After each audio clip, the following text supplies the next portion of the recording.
Hello everybody, I'm Roadblock and this is a Raid Shadow Legends video. We are back on the Ninja Block account and I am very excited. I feel like I'm saying this so much, but the account, it's just doing so well. A couple of things that, we were struggling on, we're now successful at. I'm farming Spider 10, in a minute 44, right? That's not super fast, but I'm able to get a lot of resources. Now, Spider 10, as I mentioned before, does give increased chance at five star gear. And so you can see I do have quite a bit of 5 star rewards now. Bought that one. We talked about that already, but um, I was able to get, like a 5 star ring. Yeah, sure, it's a green, but we're getting gear, right? We're getting improvements to our characters and our account. So it's been pretty good. I've been having a really good time. Let's give you guys some more updates about what's going on. You can see here we have both the Rancid. Now we did fuse him. We go over to the fusion. I did fuse both. I got all 4 rares. I did this on stream, I think, last night, and I leveled them all up and ascended them and fused both. Now the biggest concern would have been the void potions, but we actually had plenty of them in order to be able to do the ascension. And so we did that and we were able to get both. Now, the reason I like both for an early game account is primarily for the increased accuracy that he provides. Now, I know I've covered that a little bit already, so I'm not going to go too much into it. And then this poison damage reduction can actually be really handy. There's definitely some bosses and areas in the game where that's going to come in handy. Decrease attack, decrease accuracy even, and he's a buff extender, which maybe I get a Wixwell. I'm not saying I will. I know the odds are very much against me, but there is a chance that a Wixwell would come along, and even this heal reduction is going to be good for completing some challenges very early on. Speaking of early on challenges, we are in a pretty interesting spot. So with equipping that banner that I put on my ninja, it's an HP banner, by the way. I'm not going to go too much into it. It's just a temporary filler banner until I get something for more damage. But that did complete an artifact challenge, and so now here you can see I have more challenges um, in the campaign that I would need to accomplish, and these all give silver of varying degrees, and then of course an epic book. But I will be focusing on these when I'm actively playing the game and not just farming with energy. I will be pursuing these. So win 4 star or higher gauntlets with attack percent as the primary stats from clearing campaign locations on hard or higher. This is really good. This is very important, that or higher part. So that means on brutal. And, I like to farm in stage 12, so I could just do 12-4 instead of 12-3. Farm there, potentially get some uh, attack percent gloves like it tells me to do. I believe that's what it said. I could have misread that. Um, yeah. And then that's going to get me 80 energy and get me closer to another epic book, right? We also, I mentioned both, has heal reduction. Place a heal reduction on stage 7 of the Spirit Keep. Done, right? Just got to level them up. And we'll be able to complete this. Then the only thing we have to do is to steal the magic shield. And I am going to do a quick check just for the sake of that. Other effects, negative effects, remove buffs and steal buffs. So what does Banshee do? Okay, so we might just go in there a couple of times with a Banshee, maybe only level 3, put some HP on her, some survivability, maybe, and we'll just see if we can, remove a shield. It's only stage 7, which is a pretty easy stage, so see if we can knock those out and get advanced on these challenges. Now, these challenges early on, the reason I really want to advance on them, here again, I would get, in fact, well, unfortunately, the keeps are closed. Um, so I won't necessarily be able to do those challenges. I can do the spirit, but not the magic keep. So I won't be able to get that ancient before this 2x ends. And we're going to pull those shards you just saw in a second. But it is still something I can work towards. So I should get the spirit part done tomorrow before resets. While the spirit keep is open, I should prioritize that, and do that while I have the limited opportunity to do so. So we'll get that both leveled up and then get him in there and get to work. So we do have Clan v Clan coming up in a couple of days. I am pretty well prepared for Clan v Clan. I've got lots of books ready to go. My Great Hall points, I do have quite a few saved up now. I actually haven't spent them on the accuracy just yet. I'm saving those for Clan v Clan. We're going to craft some stuff in the Forge. But we are making a lot of really good progress. In fact, if I'm not mistaken, in Faction Wars, I can't look backwards, unfortunately, but I think one of these was an Ancient Shard, maybe? Because I made a little bit more progress. I might be getting my accounts mixed up. I might be thinking of yes, I'm thinking of the free-to-play, the regular free-to-play account, where I'm going to pull some shards on in a little bit for another video. But regardless, we've been making good progress, and I'm kind of happy with where I'm at. Ninja's almost level 60. We've got Kale. I'm feeling pretty good about him. I just need better gear, right? I'd like to get better lifesteal gear to kind of fill this out. A 3-star uncommon weapon is not exactly what I'm looking for, so we do need to get ourselves back into that dungeon. But I also want to try and build out, if possible, Tyrell and Venomage. Now, I did see in the comments a lot of people were saying that Venomage would be the better option. This was before my video where I explained why I wanted Tyrell, and I still stand by that decision. I do think that Tyrell would be better overall for the course of the game. He'll be usable in more areas of the game than Venomage, because Venomage is not exactly a top tier arena champion, right? Or even a top tier wave clear champion. Yes, AoE poisons is good, not knocking that at all, but I don't know that it's going to be as beneficial damage wise for clearing waves when they'll probably place those poisons and probably won't even tick, because I'll be I would turn it off because it's not going to tick. So whereas Tyrell can help me clear more higher difficulty waves. Also, I didn't talk about this yet. Doom Tower, I've been doing a very little bit of progression. Let's go ahead and hop in here now. Let's see if there's any changes. You should always do this, by the way. I recommend always going in and checking and seeing, like, can I do more damage? I'm actually going to take out Venomage as well. Now, Hefrak is not built very well. Not built very well at all. His speed is absolutely atrocious. I have not a single piece of speed on him. He's 107. This is just a random assortment of gear that I threw on him for Tag Team Arena. And occasionally he gets a turn. Most of the time he doesn't. It's fine. But I figure I'd throw him in here. Why not? We'll see what happens. I'm not expecting to make huge progress here, but the main thing that I'm looking for is to just, in Doom Tower, what I love about Doom Tower, especially early game, is all the resources that are available to you. In normal or hard, you have this, it's the same thing with Centranos. When you get that, you have this big resource available to you that you maybe don't think about, where you can get yourself some interesting gear. And you can see here, we are actually able to go, and he can smack, right? Even though he's only level 47, he's not ascended, he's not booked, none of that, right? But he can still smack. So I think it was the right call to bring him. We lose Spirit Host. She's only there for the aura. We don't lose that aura when she passes, so I'm not worried about it. I'm going to try and decrease turn meter on Hakorn because he is a support. Now,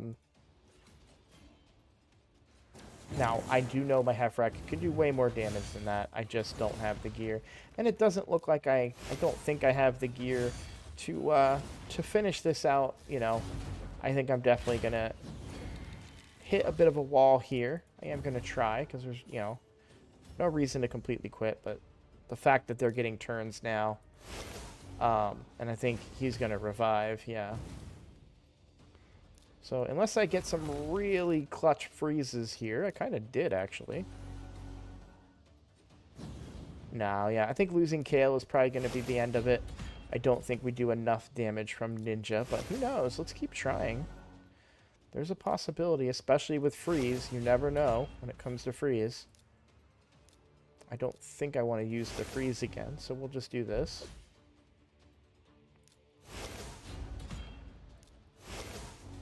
Ninja is a little bit faster. You'll notice he's actually faster than my Spirit Host, which is a bit of a kind of a slight problem when it comes to PvP, because I'm not going to get that increase attack out of the kit, but I do think we'll be okay. I am a little concerned about the buffs that they all just got here. That Ally Protect could be troublesome, but let's just keep kind of working at it here. Those debuffs are not great for me. Good freezes, though. We'll take that. That's going to give me some time to heal up and get a little more damage in. I shouldn't have attacked him. He's still under Ally Protect. Yeah, I think we're getting close to being done here. I'll try to heal up there. Not enough. We get stunned. Yeah, I do think this is something I could, with a little bit of tweaking, make some more progress in. Especially maybe potentially keeping Spirit Host alive, or maybe coming in with both and, you know, trying again. So I kind of want to wait a little bit until we get more books and more gear before I go back in there, just to have a little bit of an easier time. Because what can happen, and this happened, if you want to watch my live stream from last night on my free-to-play, which if you want to check out that video, I'll talk about how I finally beat Doom Tower hard for the first time on the free-to-play, but that took me a couple of hours to beat the last boss, and I just kept trying and trying and trying and trying. To be honest, I kind of blacked it out. I tried to black it out of my mind and forget about it, because it was very, very annoying and frustrating time. But it is on recording. It's all on camera. We pulled it off. So, but yeah, you always want to test those areas. But if it's going to take you 4, 5, 6, 7 tries to complete one of those rooms, you're probably better off, and if you have no energy, fine, but you're probably better off focusing and spending your energy. The only reason this is so high is just it's been a very busy day for me, and I did a podcast, by the way. You guys should definitely check that out. I've posted it into my Discord, and I'll try to remember to put it in the description of the video. Maybe I'll probably do it as a comment. So take a look at the comment section, and you can check out the podcast that I did today with Blazin and a couple of other guys whose names I'm forgetting at the moment when I'm put on the spot all of a sudden. But really had a lot of fun. A lot of interesting conversations and topics were covered. So I really, really enjoyed that. So I recommend checking it out. But the main thing I wanted to show you guys is kind of where the progress is. We also do have the Altar of Souls open. I think I touched on this in the most recent video, but in case I didn't, I pulled a couple of soul stones. I'm gonna save for now for better rates and stuff, or double dipping in the future. But I did pull my initial mortals just to see if I could get something for Kale, or Ninja, but I was hoping more for Kale since he's a rare. That might be a way to get some really good extra damage in to his kit early on. Unfortunately, we were not lucky enough for that, but we are going to pull some more ancient shards. By the way, before I do those, and I feel bad, I keep teasing you with these ancient shards. We did complete that quest upon getting both, where I got 5 epic champions. So we got the 200 clan gold. This clan gold I did save. I didn't invest it in anything. I didn't buy the accessories this time. I might consider it still. I don't know. I do think it's not the best use of my clan gold, but it does feel nice, the chance to get some good gear. And this counterattack, we actually saw a pretty big jump in our clan boss damage. In case I didn't already mention it, and my videos are starting to blur together because I've been doing so many, but we're now 2-keying hard, and I wonder how much of that is in fact due to the fact that I can counterattack so much, but 5% more with Kale. Who knows? We'll see. But either way, let's go ahead and get into pulling these shards that I keep teasing you with. Now, I'm still pulling these. There's no Harima chance, but we are still under a 2x chance. Best time to pull. You should pull. A lot of people may pull like their first 30 or 40 or 50 and on Friday and then not pull any of the other stragglers over the weekend. I think you should.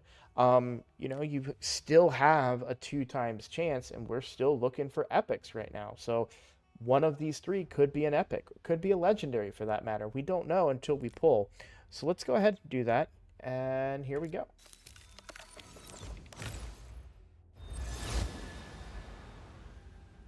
It could also be 3 rares, right? But at the very least, we're making some progress. And again, in my case, with one of the ones I pulled yesterday, we did get another epic. I can't remember if I did that on recording or on stream. So let me comment on the epic that we got. We got the Andalia, who's one of the epics for the Lady Mikage fusion right here. So we're making a little bit of progress towards the Tatsu, which is not a champion I really am that interested in getting, even on the free-to-play. I would much rather be working towards Kira. I think she would be good. But regardless, very happy with that. Getting somebody that will be useful. And in Dahlia's kit, too, wasn't terrible. She did bring decreased attack. Now, we do have 2 decreased attack champions. So we don't really need her. But she has a counterattack mechanic as well when they're under decreased attack. So there is an opportunity. A poison set, right? Could be really, really good on her for early game clan boss progression. Now, we only have 5 slots. We obviously know these 2 are making the cut. And then, I keep talking about wanting to bring both, and Tyrell and Venomage. So I don't know if she makes the cut over any of them.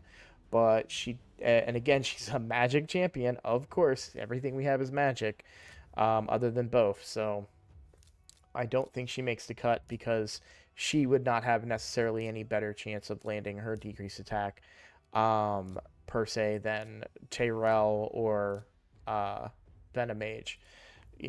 I'm only referring to affinity. Of course, 3 decreased attack champions, even in negative affinity, you hope they land. But yeah, we're not really counting on that. So, okay, not so much good luck, not great luck on those shard pulls, but we built the Mercy up a little bit and